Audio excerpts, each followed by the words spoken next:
Halo, Sobat Hulu Gocor, apa kabar semuanya? Semoga sehat-sehat selalu. Kabar menarik datang dari Timnas Indonesia, di mana setelah FIFA merilis peringkat FIFA di bulan September ini, Timnas Indonesia tentunya mengalami kenaikan secara peringkat atau secara ranking FIFA, naik 4 anak tangga, di mana sebelumnya berada di peringkat 133. Saat ini Timnas Indonesia udah berada di peringkat 129, teman-teman.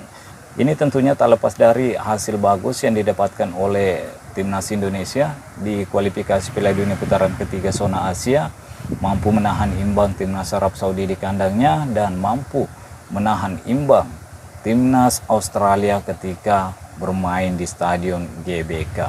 Nah, kira-kira siapa yang berada di peringkat pertama secara ranking FIFA di zona ASEAN?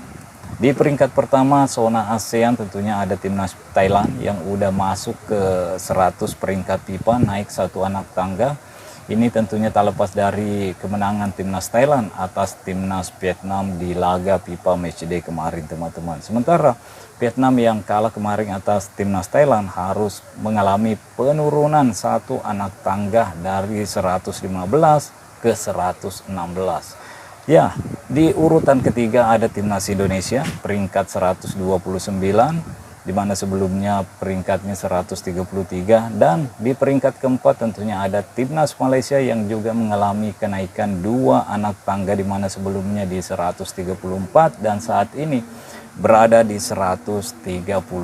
Ini tentunya menarik persaingan keempat negara ASEAN ini, Thailand, Vietnam, Indonesia, dan Malaysia, karena memang keempat negara ini ya tidak ada yang mau kalah, tidak ada yang mau dianggap yang terbawa di Asia Tenggara, semuanya mengklaim dirinya yang terbaik, baik Timnas Thailand, Timnas Vietnam, Timnas Indonesia, begitupun Timnas Malaysia. Dan ini tentunya sangat positif persaingan seperti ini, dan saya memang ingin melihat negara-negara Asia Tenggara juga bisa disorot karena sepak bolanya. Dan tentunya Timnas Thailand, Timnas Vietnam, Timnas Indonesia, Timnas Malaysia ya tentunya harus berbuat lebih untuk bisa lebih menaikkan lagi peringkat ranking FIFA-nya di tahun-tahun mendatang, teman-teman. Karena kalau kita berkaca dari Timnas Indonesia ya cukup lama juga baru bisa mencapai peringkat 129 saat ini. Di mana sebelumnya ketika Timnas masih dipegang oleh Coach Simon, Timnas Indonesia berada di urutan 173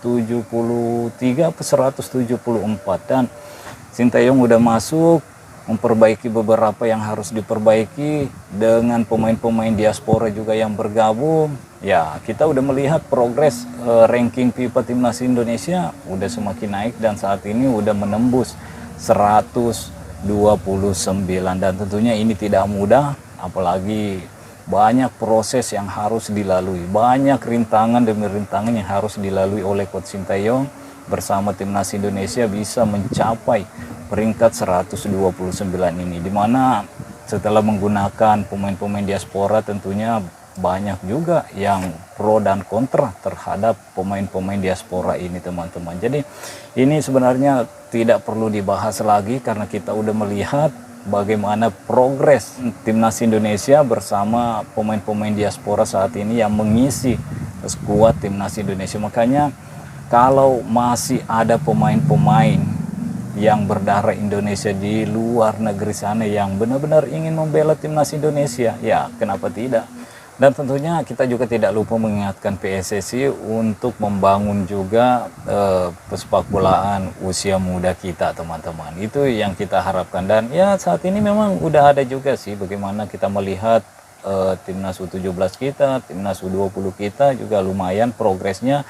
Jadi mudah-mudahan ini berjalan dengan baik di tahun-tahun mendatang sehingga kita tidak ada lagi perdebatan tentang pemain-pemain yang berada di skuad Timnas Indonesia. Mau itu pemain diaspora, mau itu pemain lokal, layak membela Timnas Indonesia. Jadi menurut saya ini tidak perlu lagi diperdebatkan dan ini cukup baik untuk Timnas saat ini, teman-teman. Oke.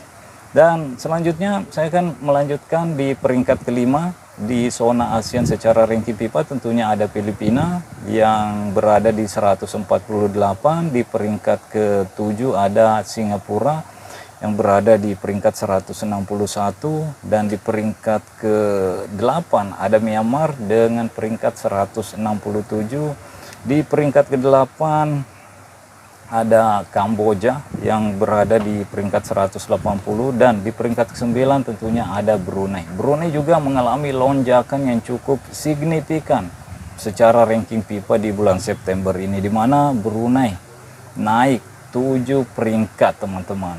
Ya, ini yang terbanyak di zona ASEAN, yaitu 7 peringkat. Setelah Brunei mampu mengalahkan Macau di 2 laga uji cobanya di FIFA Match Day. Dan di peringkat ke-10 tentunya ada Laos, di peringkat ke-11 ada Timur Leste. Ya, Laos berada di peringkat 187 dan Timur Leste berada di peringkat 196. Ya, ini tentunya menarik melihat peringkat-peringkat atau ranking FIFA yang ada di zona Asia Tenggara, di mana di puncak saat ini ada timnas Thailand yang udah masuk ke 100 besar. Di peringkat kedua ada Vietnam, di peringkat ketiga ada timnas Indonesia. Mudah-mudahan timnas Indonesia di pertandingan-pertandingan berikutnya, apalagi ketika menghadapi timnas Bahrain di kandang Bahrain nanti, saya berharap timnas Indonesia mampu mendapatkan hasil maksimal di sini, teman-teman. Dan tentunya kalau timnas Indonesia mampu mendapatkan poin maksimal dari kandang Bahrain, ya mungkin secara peringkat kita akan mengalami kenaikan yang signifikan lagi, karena secara peringkat Bahrain kalau tidak salah masih di atas kita, teman-teman. Dan setelah itu kita akan menghadapi timnas China juga. Jadi setelah timnas Bahrain kita akan menghadapi timnas China. Ya, tentunya dari 2 pertandingan yang akan dilakoni oleh timnas Indonesia di kualifikasi Piala Dunia di bulan Oktober nanti, saya berharap dua-duanya mendapatkan poin maksimal, sekaligus membuat peta persaingan di grup C ini ya bisa sedikit berubah, teman-teman. Karena kita tahu timnas Indonesia saat ini berada di urutan keempat, di mana kita mengoleksi 2 poin. Di atas kita ada timnas Bahrain, terus di urutan kedua ada timnas Arab Saudi, di urutan ke-1 tentunya ada timnas Jepang. Di pertandingan pertama ini kita masih akan melawan timnas Jepang. Bagaimana hasilnya nanti? Ya, tentunya kita melihat nanti, dan Indonesia tentunya harus fokus di 2 pertandingan ini di bulan Oktober nanti, melawan timnas Bahrain dan melawan timnas Cina. Untuk Jepang, ya kita juga memikirkan nanti, apalagi kita juga akan mendapatkan 2 tambahan pemain diaspora yang akan bergabung lagi, di mana ada Eliano Reinders dan ada Mes Hilger juga. Mudah-mudahan di bulan Oktober nanti kedua pemain ini bisa memperkuat timnas Indonesia dan bisa cepat beradaptasi dengan permainan timnas Indonesia.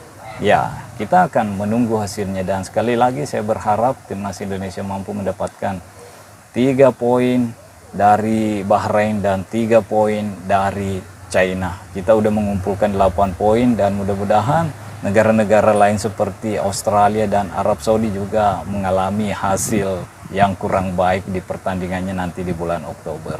Ya, mungkin sampai di sini dulu. Stay healthy, no baper-baper. Bye-bye.